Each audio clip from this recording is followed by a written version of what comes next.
For about 45 minutes of the Sheraton Hawai'i Bowl, it felt like the script was already written. One team was absolutely dominant, just cruising to what looked like an easy win. The other team, they were just trying to hang on. But then in those last 15 minutes, that entire script got torn to shreds in one of the most unbelievable turnarounds you'll ever see. We're going to break down exactly how it all went down. Okay, so you look at the final score here, California 31, Hawaii 35. And you think, wow, what a close game. But that scoreboard, it hides the real story. This was not some back and forth battle. Oh no, this was a blowout that, out of nowhere, turned into a heart-pounding nail-biter. A game that was all but lost, transformed into an absolute legend. So the big question is, how? Seriously, how on earth did this happen? How does a team that looked totally out of it for 3 straight quarters suddenly flip a switch and not just fight back, but completely take over the game? To get it, we've got to look at the numbers, quarter by quarter. To really appreciate the comeback, you first have to understand just how much California was dominating. For most of this game, this was California's show, period. They were powerful, they were efficient, and frankly, they looked completely unstoppable. You can really see the rhythm of the game right here. California just comes out swinging, putting up 7 points in the first. In the second, they pile on another 14. Yeah, Hawaii gets 10 points on the board, but you can tell they're just getting outpaced. Then you hit the third quarter, a total defensive grind, where Hawaii squeaks out just 1 field goal. Heading into that final quarter, all the momentum was with California. And a massive reason for that momentum was this number right here, 343. That's how many passing yards California's quarterback, Jaron-Keawe Sagapolutele, threw for. The guy was on fire, just carving up the defense, controlling the tempo. It was a totally commanding performance from the pocket. And listen, it wasn't just the quarterback. California had this incredibly balanced attack. They punched it in for 3 rushing touchdowns, with almost 150 yards on the ground.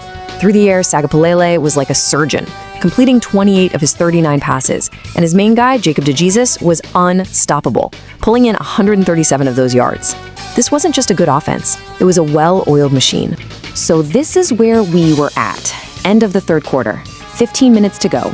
The score is California 21, Hawaii 13. And look, an 8-point lead isn't, impossible to overcome, but based on how the entire game had gone, it felt like a mountain. The energy was just sucked out of the stadium. Honestly, it felt like it was over.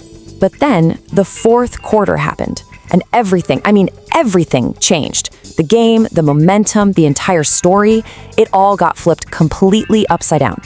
This wasn't just a comeback, it was an absolute offensive explosion. Just look at this. In those final 15 minutes, Hawaii put up 22 points. That's more than they scored in the first 3 quarters combined. California put up 10 points themselves, which is respectable, but they were just completely blindsided by this sudden, relentless onslaught from Hawaii. You can almost feel the electricity building just looking at this sequence. It starts with that first touchdown, and suddenly there's a spark. You can feel it. The crowd gets a little louder. Then boom, they get another touchdown. Now people are starting to believe. A field goal cuts the lead even more, and it all sets the stage for one last, incredible, game-winning drive.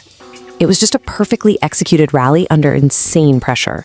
An explosion like that doesn't just happen on its own, right? It takes leaders. It takes players who, when the pressure is at its absolute peak, step up and have the game of their lives. So let's talk about the guys who made this incredible comeback happen.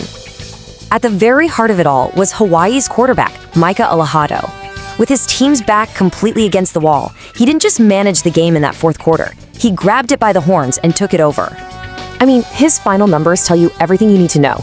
274 yards through the air, 3 touchdown passes. When Hawaii absolutely had to have points, he delivered. He was accurate, completing 32 of his 46 passes, and he even used his legs for 33 really important rushing yards to keep drives alive. He was the engine that powered the whole thing. Of course, every great quarterback needs a go-to guy. And on this day, there were no hands in the entire stadium more reliable than Pofele Ashlock's.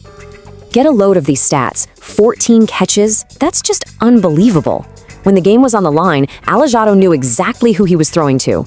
Ashlock was like a magnet for the football, hauling in 123 yards and, this is the big part, 2 of those game-changing touchdowns. In that fourth quarter, the guy was just impossible to cover. There's a word for what Alejado and Ashlock did. It's clutch. It's that rare ability to not just perform when the pressure is crushing you, but to actually play better and completely change the outcome of the game. And that is exactly what we saw from them. So what's the big takeaway from all this? It's really this simple but powerful idea. No matter how bad it looks, no matter how much the odds are stacked against you, the game is never, ever over. A 22-point fourth quarter is just the ultimate proof of resilience, of belief, and of the beautifully unpredictable nature of sports. And that just leaves us with one last question. We've all seen games like this, right? Those moments in sports that just defy all logic and leave you speechless. So what's the one that always sticks in your mind? What's the most unbelievable comeback you've ever seen? Because it's stories just like this one that remind us exactly why we watch.